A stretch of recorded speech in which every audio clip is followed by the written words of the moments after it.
بسم الله الرحمن الرحيم الحمد لله رب العالمين والصلاة والسلام على أشرف الأنبياء والمرسلين نبينا محمد وعلى أهله وصحبه أجمعين أما بعد. Salam alaikum wa rahmatullahi wa barakatuh. Nous faisons aujourd'hui le cours numéro 23. Dans le cours précédent, nous avons parlé de ce qu'il se passe lorsque le prophète sallallahu alayhi wa sallam arrive au 7e samawat, au 7e ciel, et qu'il voit le Sidrat al-Muntaha. Nous avons également dit qu'il voit au pied du Sidrat al-Muntaha les rivières, les 4 rivières, 2 qui sont cachées, 2 qui sont visibles, dont les 2 qui sont visibles sont le Nil et le Frat.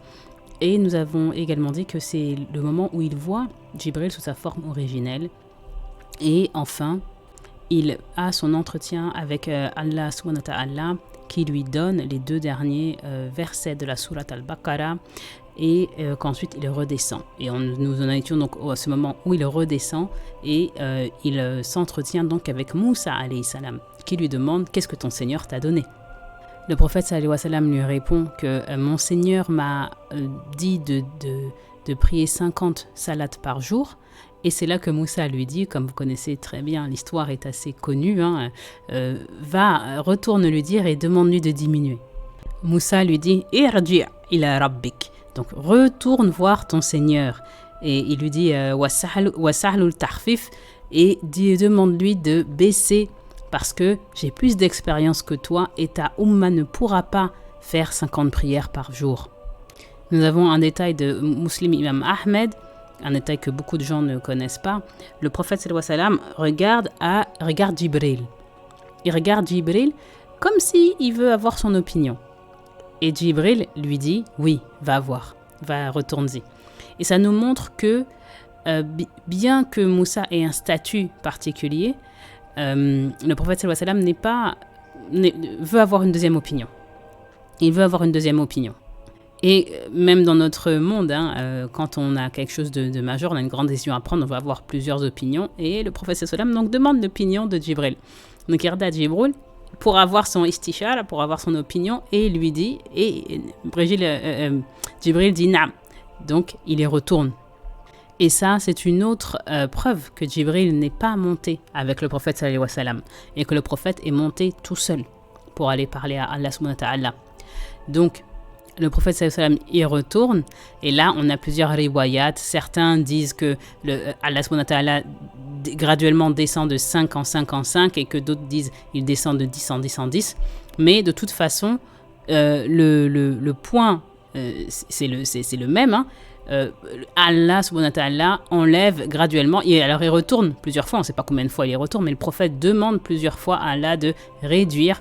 On sait qu'il y est allé au moins 5 fois. Donc il y a au moins 5 fois un aller-retour, et à chaque fois, Moussa lui dit la même chose, retourne voir ton Seigneur et demande-lui de baisser.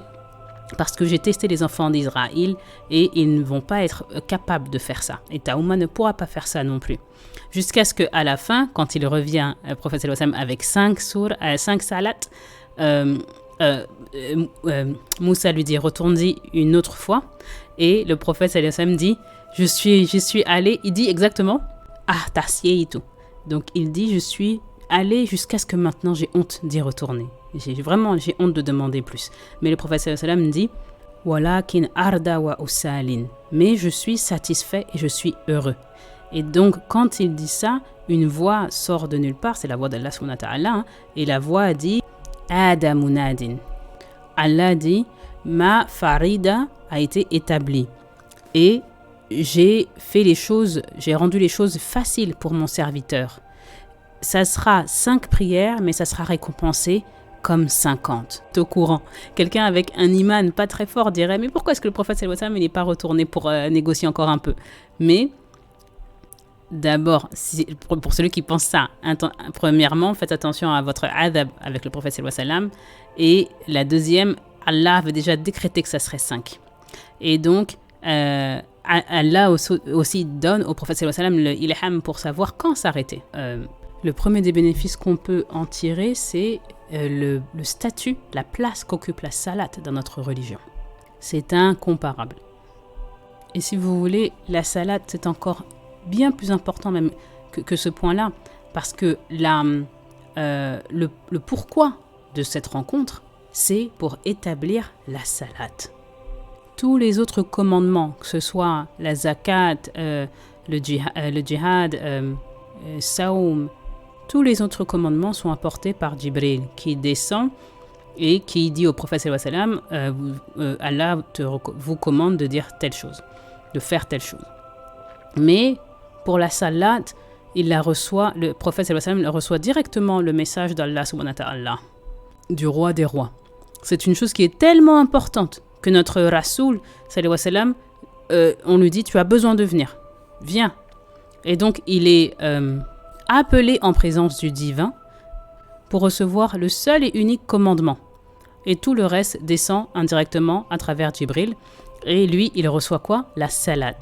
Et c'était la seule bénédiction que nous ayons, la salat, c'était franchement une bénédiction bien suffisante. De cela, on doit vraiment dériver l'importance de la salat. Chaque prophète qui est mentionné dans le Coran est en train de prier. Le prophète sallallahu alayhi wa sallam dit, je suis passé par la tombe de Moussa alayhi salam, il était en train de prier. Il est rentré à Baytul Maqdis, Ibrahim est en train de prier, Issa est en train de prier. La salat, c'est le basique, la base pour tous les prophètes. Et dans toutes les khutbahs, vous pouvez... il y a énormément de versets dans le Coran et plein de khutbahs qui parlent de les bénédictions de la salat. Et dans le verset, on a les ayats qui disent dès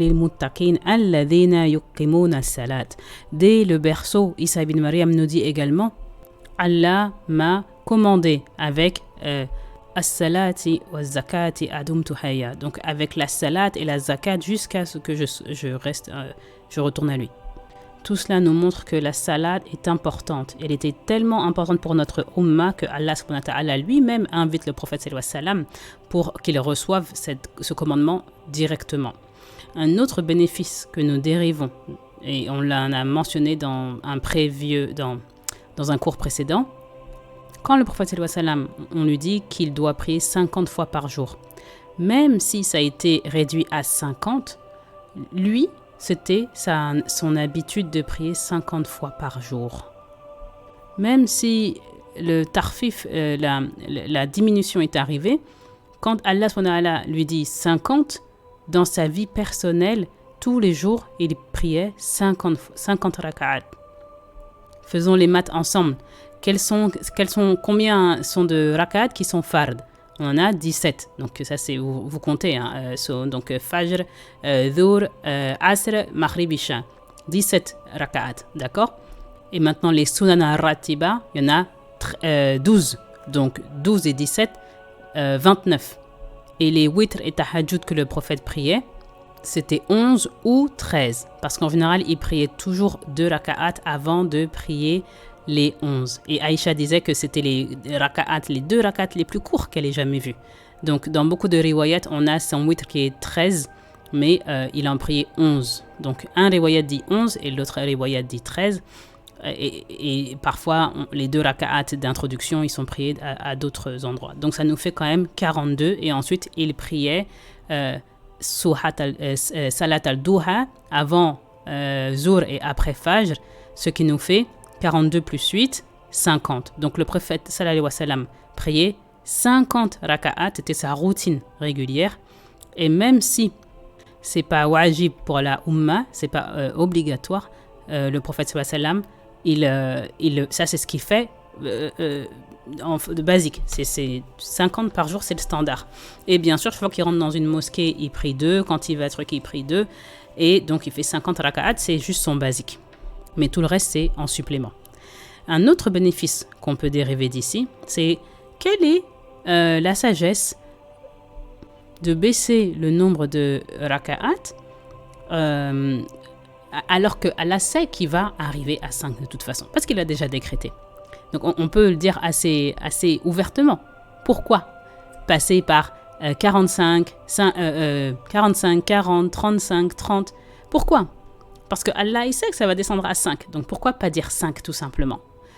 Il y a beaucoup de bénéfices ici. La première, c'est montrer la miséricorde d'Allah subhanahu wa ta'ala. Il ne veut pas rendre notre vie difficile. Tu vois ? Allah dit dans le Coran, Allah veut faire rendre les choses faciles pour vous. Allah ne veut pas faire rendre les choses difficiles pour vous. Il dit également, Allah n'a pas mis un haraj dans cette religion pour vous. Il n'a pas fait que cette religion soit difficile et compliquée pour vous.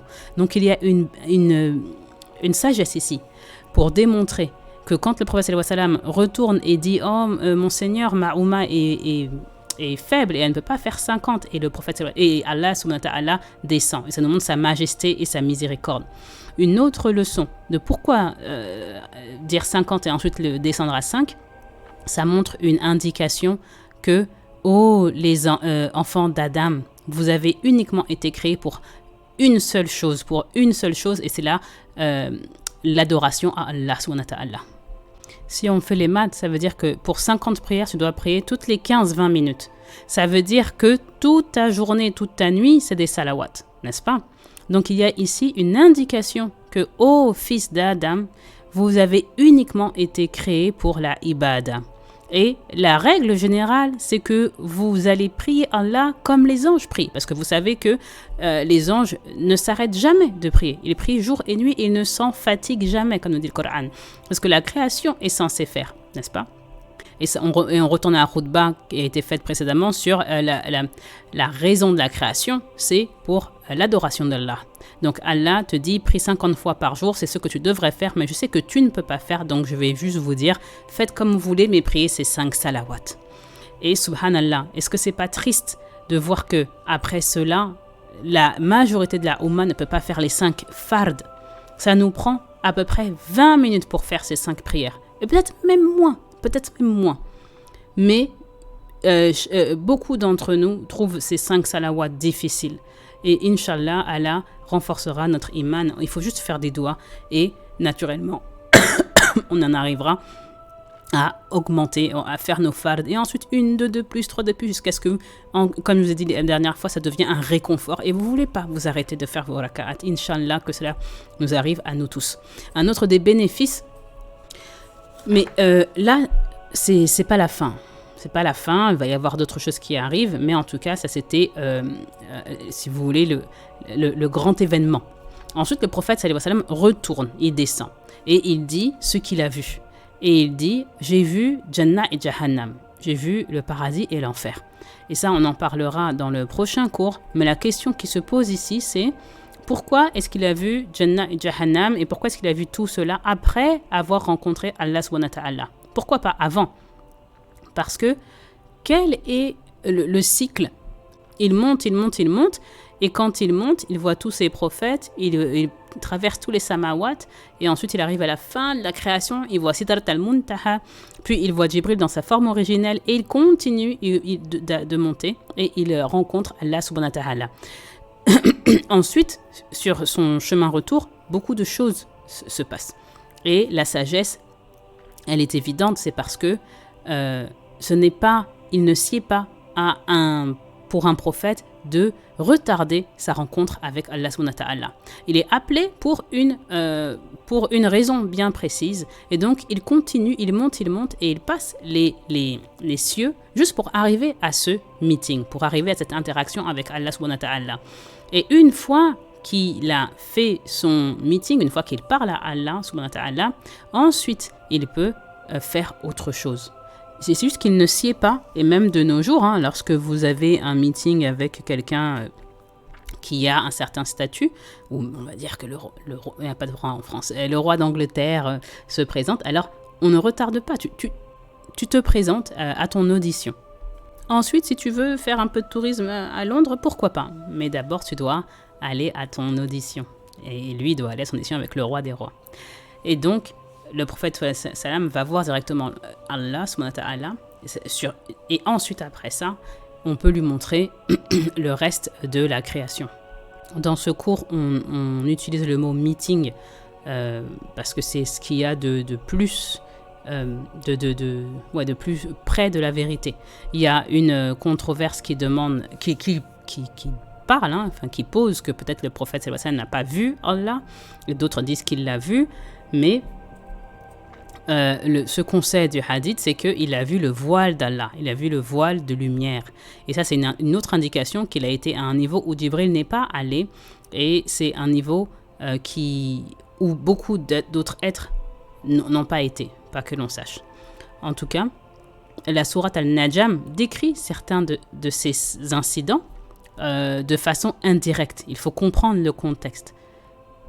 Par l'étoile, lorsqu'elle descend, votre compagnon a bien vu ce qu'il a vu, ce n'est pas le fruit de son imagination. Et là, vous comprenez sourate Al-Najm. Lisez la première page de sourate Al-Najm avec maintenant Isra dans votre esprit. Donc Allah nous dit, ce qu'il dit, ça ne vient pas seulement de ses désirs et de son esprit. Non, ça c'est une wahi qui lui vient d'Allah. C'est pas seulement le Coran, mais tout ce qu'il voit, c'est une wahi d'Allah. Il a été enseigné par celui qui est puissant, et la référence c'est Jibril. Dit en Dhummirra, Dhummirratin fastawa. Dhummirra, ça veut dire qu'il est sans aucun défaut, il est parfait. Et fastawa, traduit vite fait, pas de façon très précise. Fastawa, ça veut dire que Jibril s'est révélé au sommet, quand il était au sommet, donc le Sidrat al-Muntaha, n'est-ce pas? Là, c'est quand Jibril se révèle. C'est pour ça que Allah le décrit comme la représentation de la perfection, Jibril. Et ensuite, Jibril s'est rapproché, et il était si proche qu'il était à 2 portées d'arc. Donc vous voyez un arc, vous en mettez 2, l'un après l'autre, et donc il est très très proche. Et Allah Azawajal décrit cette rencontre entre Jibril et le prophète sallallahu alayhi wa sallam. Jibril sous sa forme originelle. Donc c'est ça que Allah décrit dans Al-Najm. Et ensuite, après la rencontre avec Jibril, il va dans un endroit encore plus haut où Allah a inspiré son serviteur avec ce qu'il l'a inspiré. Ici, il y a comme un secret, vous n'avez pas besoin de savoir. Et qu'est-ce qu'il a? Et tout nous ce qu'on sait, 50 salawats. Et Allah dit, sa vision ne ment pas. Et Allah, les mots qu'il utilise, c'est sa poitrine. Sa poitrine ne ment pas. Ça veut dire qu'il dit la vérité. Et il a bien vu. Donc, et Allah demande ensuite, est-ce que tu vas débattre de ce que lui, il a vu? Il sait ce qu'il a vu. Et il a vu la vérité. Et qu'est-ce qu'il a vu?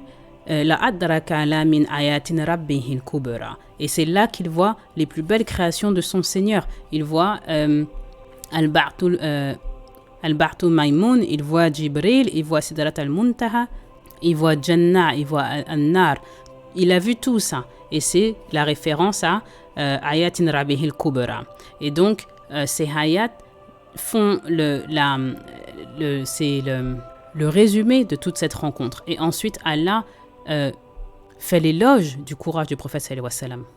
Mazar al-basaru wa ma tara, que l'œil n'a pas dévié et il n'a pas transgressé. Ça veut dire que son œil a absorbé tout ce qu'il a vu. Et Allah nous dit laqad ra'a min ayatin rabbihil kubra. Dans le prochain cours, on verra ce qu'il se passe dans la descente et ensuite ce qu'il se passe quand il retourne à Makkah. Et le prophète nous dira, je me suis ensuite réveillé. Donc les gens vont dire, est-ce que c'était un rêve ou est-ce qu'il est vraiment allé? C'est une autre controverse qu'il y a sur ce sujet-là. Mais on verra tout ça dans les 2 ou 3 prochains cours. En attendant, les questions de ce cours numéro 23, partie 2, donc le cours numéro 23. La première question, c'est que, étant donné que le kalam est toujours en train d'écrire, est-ce que ça veut dire que le kalam est en train d'écrire à ce moment-là, aujourd'hui? Et c'est une très bonne question, La réponse, c'est qu'il y a plusieurs niveaux de qadr. Et c'est très important. De façon académique, il y a 5 niveaux de qadr. Écoutez bien, ça c'est très important. Il y a al-qadr al-azali, qui est ce que Allah subhanahu wa ta'ala a écrit avant qu'il crée la terre, et c'était 50 000 ans auparavant. Donc avant qu'il crée quoi que ce soit, il a écrit tout ce qu'il se passerait. Ensuite, il y a le qadr, qui est le qadr, si vous voulez, annuel. Il y a aussi le qadr qui est celui de la vie. Quand l'enfant est dans l'utérus, Allah Azawajal écrit umulihi wa amalihi, et tout cela c'est écrit. Il y a ensuite, par exemple, d'ailleurs, Laylatul Qadr, c'est le qadr annuel. Il y a ensuite un qadr qui est quotidien, tous les jours. kulla yawmin wa fi sha'in. Donc il y a des décisions qui sont prises tous les jours, n'est-ce pas? Donc c'est le cadre quotidien. Donc certains types de qadr ne changent jamais. Le qadr al-azali ne change jamais. Les autres, le quotidien et le annuel, ils peuvent changer. Et Allah a déjà décrété qu'ils changeraient. Mais personne ne sait cela autre que Allah, et même les anges ne le savent pas. Donc le cadre quotidien, pour exemple, il peut descendre. Il peut être dit que le malakaul mat doit prendre l'âme de telle ou telle personne. L'ange qui vient récupérer l'ange de la mort, si vous voulez, quotidiennement, enfin, dans notre langage. Donc tout le monde a un malakaul maut, un ange qui a pour travail de prendre nos âmes lorsque le sable est écoulé. Allah nous dit qu'il y a un malakaul mat qui est assigné à chaque personne et son seul job, il attend juste de prendre ton âme. Quand le commandement descend, c'est là qu'il le prend et c'est pour ça que Allah Azza wa Jalla l'a créé. Donc on dit que dans le daily qadr, son commandement est de tu vas prendre cette âme. Et il est possible qu'au dernier moment, le prophète Sallallahu a dit, si tu es bon envers ta famille, tu salatu rahim, ça accroît ta ligne de vie, ton temps de vie. Donc il y a d'autres choses. Il se trouve que ce jour-là, tu es généreux envers ta famille. Et quelqu'un peut-être t'a insulté et tu as pas laissé ton ego parler, t'as dit, pour Allah subhanahu wa ta'ala, je dis rien, je me tais. Donc l'ange ne sait pas. Les gens pensent que les anges savent que c'est son dernier jour. Non, si tu as fait quelque chose de bien, une bonté, Allah subhanahu wa ta'ala peut envoyer et lui dire, tiens, donne-lui un autre 5 ans. Et c'est ce que Allah subhanahu wa ta'ala nous dit. Allah efface ce qu'il veut et il garde ce qu'il veut dans Ummul Kitab, et ça c'est Al-Qadr Azali, n'est-ce pas? Donc le Qadr Azali ne change pas. Mais Allah sait ce qui va changer et il sait ce qui se serait passé s'il l'avait laissé ainsi. Vous êtes au courant. Donc voilà pour les 5 types de Qadr. Un autre étudiant pose la question sur un groupe qui prie 3 fois par jour. La question n'est pas très claire, mais en tout cas, le cheikh répond qu'il y a un groupe, c'est le groupe qui a été mentionné, c'est un groupe qui ne prie pas du tout. Et que, on parle de différentes sectes islamiques, qui ont différents schismes, et qu'un autre groupe va prier 3 fois par jour. Il prie 5 prières, mais il prie 3 fois par jour. Donc cette secte croit, par exemple, que comme tu es toujours tu es toujours un voyageur sur cette terre, donc c'est en fait un groupe qui combine Maghrib Isha et qui combine Zuhr Asr. Donc ils font 5 prières, mais ils les prient à 3 moments de la journée. Donc ce groupe-là, si vous le connaissez, envoyez un nom.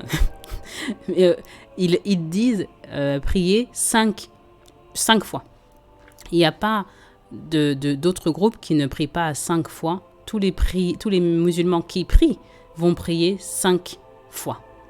Mais un autre groupe, il y a des groupes musulmans qui n'ont pas de halal haram, qui n'ont pas de sharia, ils n'ont pas de salat, ils n'ont pas de zakat, ils ont, si vous voulez, abrogé leur sharia. Je ne sais pas qui est ce groupe également, si vous savez, envoyez en commentaire. Encore une fois, c'est important de rappeler qu'on n'a pas une carte des cieux. Donc on ne sait pas vraiment qui est où et où et où et où sont les anges et où commence celui-ci et qui est au-dessus du Sidrat Muntaha. On ne sait pas. Ce sont des suppositions qui sont faites et qu'on essaie de tirer de ces hadiths. Mais il n'y a pas de certitude. Pour finir ce cours, il y a une question sur l'anniversaire du prophète. Et encore une fois, le cheikh rappelle qu'il n'y a pas de date sur l'anniversaire du prophète, que les 600 premières années, d'ailleurs, il n'y a pas de célébration et que ce n'est pas quelque chose que le prophète faisait, ni même la Sahaba, mais que c'est les Fatimides qui l'ont créé. On l'a vu dans un cours précédent. Et encore une fois, le cheikh nous met en garde parce que cet amour qu'on a pour le prophète, c'est tellement facile. Vraiment, c'est tellement facile d'aller outre mesure, d'aller au-delà de ce qui est permissible. Parce que forcément, quand tu étudies sa vie et que tu apprends à le connaître, tu vas forcément l'aimer d'un amour qui est vraiment surnaturel, si vous voulez. Et tu vas lentement, c'est une pente qui est glissante. Et c'est très facile d'aller vers quelque chose qui n'est pas permissible. Pareil quand vous allez à Makkah et que vous êtes devant la Kaaba et que peut-être même devant la station d'Ibrahim et moi, j'ai vu les gens, j'ai compris aussi à quel point c'est facile de glisser, c'est très facile. Tu peux te dire, oh, wow, je suis devant la Kaaba. Mais en fait, c'est que la Kaaba. Alhamdulillah, on a la Kaaba. Mais ce qui est prescrit, c'est le pèlerinage. La Kaaba en elle-même n'est pas sacrée comme on est dans plusieurs cours précédemment. Et donc, c'est pareil pour le prophète sallallahu alayhi wa sallam, mais c'est vraiment facile de déraper. Et le prophète sallallahu alayhi wa sallam a dit, faites attention à la façon dont vous m'honorez. Hein? N'exagérez pas les louanges sur moi. Faites attention de la façon dont vous me louez. Faites attention de ne pas me prier comme les chrétiens ont prié Isa ibn Maryam. C'est un hadith parfait qui nous montre comment est-ce que l'amour aveugle peut sortir de tout contrôle. Notre prophète sallallahu alayhi wa sallam est Saïd al-Adam, Saïd al-Mursalin, on peut continuer encore et encore, mais il n'est pas l'objet de notre prière. Nos prières sont dirigées vers Allah. Et c'est pour ça qu'il met en garde contre ce genre de maoulid et les... Bon, c'est à célébrer l'anniversaire du prophète sallallahu alayhi wa sallam parce que la dérive, elle est facile. Les tabiroun auraient pu le faire, la sahaba aurait pu le faire, mais ils ne l'ont pas fait. C'est quelque chose une trace qu'on n'a jamais vue. Et ça a montré à quel point la sahaba n'en faisait pas quelque chose de très important. Si vous voulez vraiment célébrer la naissance du prophète sallallahu alayhi wa sallam, jeûnez le lundi. Jeûnez le lundi. C'est quelque chose qu'il aime. Et ceux qui vont dire non, c'est pas assez de louer, de jeûner le lundi, alors il y a quelque chose qui vraiment cloche avec leur iman. On a un hadith dans Sahih Bukhari où le prophète sallallahu alayhi wa sallam, on lui demande pourquoi est-ce que tu jeûnes le lundi, et il dit parce que le lundi j'ai reçu la révélation, la wahi m'est parvenue, et c'est le lundi que je suis né. Et il dit 2 ou 3 autres choses. Donc si vous voulez vraiment célébrer l'anniversaire du prophète sallallahu alayhi wa sallam, faites-le toutes les semaines et ne le faites pas avec maoulid. Faites-le en jeûnant le lundi. Mais quand même, il est important de dire que les bid'a, les innovations, vous allez souvent entendre ce mot sûrement, ça c'est bid'a, ça c'est une innovation. Mais même dans les bid'a, il y a des degrés différents. Ceux qui le font, ceux qui se rassemblent d'une façon légitime pour louer le prophète sallallahu alayhi wa sallam et en pensant que le 12 de Rabi al-Awwal c'est le jour qui est encouragé, s'ils le font, c'est quand même assez trivial. Hein? Et s'ils le font même le 13 de Rabi al-Awwal, peu importe, on peut le faire n'importe quel jour. S'ils le font le 12 de Rabi al-Awwal en pensant que c'est le prophète, la naissance du prophète, peu importe, c'est quelque chose de mineur. On ne doit pas souhaiter de créer la controverse ou diviser la Ummah. Il y a certains qui font le maoulid. Peu importe, partout dans le monde, il y a plein de gens qui font le maoulid. Laissez-le le faire. Parce que ceux qui mais le souci, c'est quand ceux qui vont faire maoulid ne prient pas 5 fois par jour. Pourquoi est-ce que je vais dépenser beaucoup d'énergie pour préserver maoulid alors que je ne fais même pas les 5 prières? Voilà, donc si vous connaissez des gens qui font maoulid autour de vous et ils font leurs 5 prières, alhamdulillah, sinon exhortez-les à faire d'abord leurs 5 prières.